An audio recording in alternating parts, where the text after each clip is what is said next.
Stop me if this sounds familiar. You've been grinding in the gym for 6 months, maybe a year.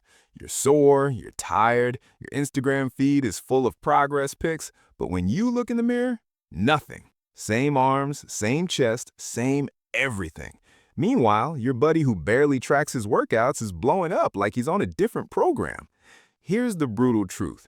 You're not lazy, you're not weak, you're just doing it wrong. And today, I'm going to show you exactly what's holding you back and how to fix it starting tomorrow. If you've been spinning your wheels for months, this video will change everything. Let's go. What's up, everyone? Let's talk about muscle growth. Real muscle growth. Not the fake natty influencer kind, not the just eat chicken and rice bro kind. I'm talking about the actual science behind how your body builds muscle and why most people are leaving gains on the table every single week. See, building muscle isn't complicated, but it is specific. Your body doesn't care how hard you think you're working. It only responds to the right signals. And if you're not sending those signals, you're wasting your time. So in the next 11 minutes, I'm going to break down the #1 mistake that kills your muscle growth, the 3 scientifically proven drivers of hypertrophy, and the exact framework you need to grow faster than you ever have before. Let's get into it. Most people think volume equals gains. Here's what most guys do. They walk into the gym, they do 4 sets of bench, 4 sets of curls, maybe some shoulders. Cool. Next week, same thing, same weight, same reps, same everything. And then they wonder why nothing changes. Here's the problem. Your muscles don't grow from working out. They grow from adapting to stress. If you're doing the same thing every week, your body has zero reason to change. Think about it like this. If you walked 2 miles every day, would your legs get bigger? No, because your body is already adapted to that. But if you started running sprints, boom, new stimulus. Your body adapts, muscle grows. Bottom line, if you're not progressively overloading your muscles, you're not building muscle, period. And no, feeling the burn doesn't count. All right, let's fix that. Science has identified 3 main mechanisms that trigger muscle growth. They're called the 3 drivers of hypertrophy: mechanical tension, metabolic stress, and muscle damage. Let me break them down. #1, mechanical tension, the king. This is the most important one. Mechanical tension equals putting your muscles under heavy load. When you lift heavy weights, your muscle fibers experience tension. That tension signals your body to build more muscle to handle that load next time. This is why progressive overload matters. You need to consistently challenge your muscles with more weight, more reps, or more sets over time. Here's the key. You don't need to go crazy heavy every session, but you do need to track your lifts and aim to beat last week's numbers. #2, metabolic stress, the pump. You know that feeling when your muscles are burning and pumped full of blood?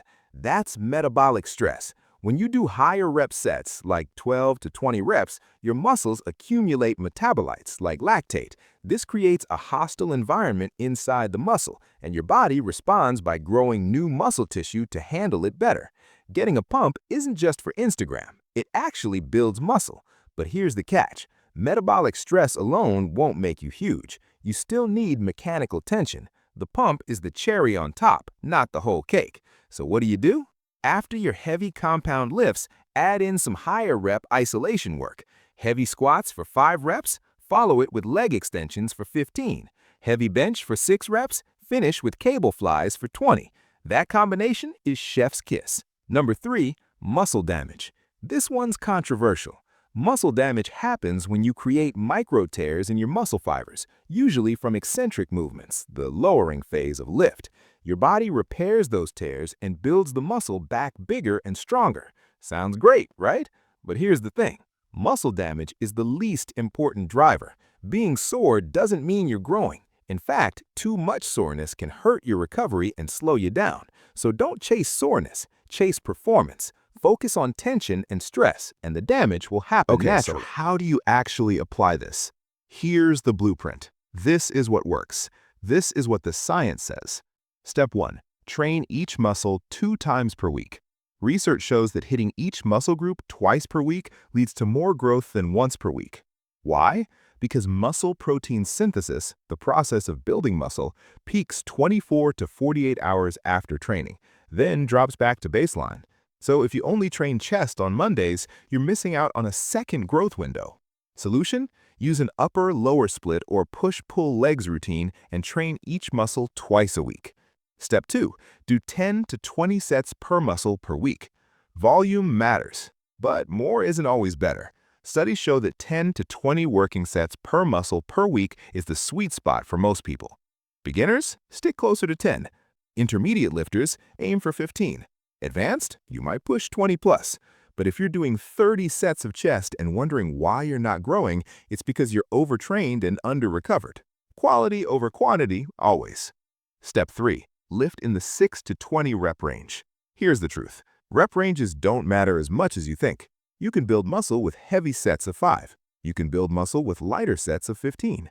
What matters is effort. As long as you're training close to failure, 1 to 3 reps shy, you're going to grow.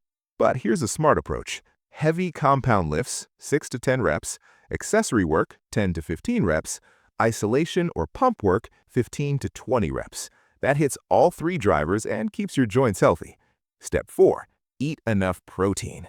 You can train perfectly, but if you're not eating enough protein, you won't grow. Aim for 0.8 to 1 gram of protein per pound of body weight. So if you weigh 180 pounds, eat 144 to 180 grams of protein daily. Chicken, eggs, Greek yogurt, protein shakes, whatever works. Your muscles need the building blocks. Give them what they need. Step 5. Sleep and recover. This is where most people fail. You don't build muscle in the gym, you build it while you recover. Get 7 to 9 hours of sleep, manage your stress, take rest days seriously. If you're training 6 days a week, sleeping 5 hours a night, and stressing about work, your body's in survival mode, not growth mode. Rest is not optional, it's required. Let's bring it all together. The fastest way to build muscle is not doing random workouts, chasing soreness, spending 2 hours in the gym every day. It's this. Train each muscle 2 times per week. Do 10 to 20 quality sets per muscle per week, progressive overload every single session, lift in the 6 to 20 rep range with intensity, eat enough protein, sleep, and recover like your life depends on it. That's it. That's the formula. No shortcuts, no gimmicks, just science-backed training that actually works. Most people overcomplicate this. They jump from program to program looking for the secret. But the secret is consistency. The secret is doing the basics right week after week, month after month. You do that, you'll build more muscle in the next 6 months than most people build in 2 years. So here's what I want you to do. Pick a program, stick with it for at least 12 weeks, track your lifts, eat your protein, sleep 8 hours, and stop second-guessing yourself every other week. Building muscle is simple, but simple doesn't mean easy. Put in the work, trust the process, and watch your body transform. If this video opened your eyes, hit that like button. Subscribe for more no BS fitness science. And drop a comment. What's the #1 thing holding you back from building muscle right now? Let's figure it out together. Now, go train. See you in the next one.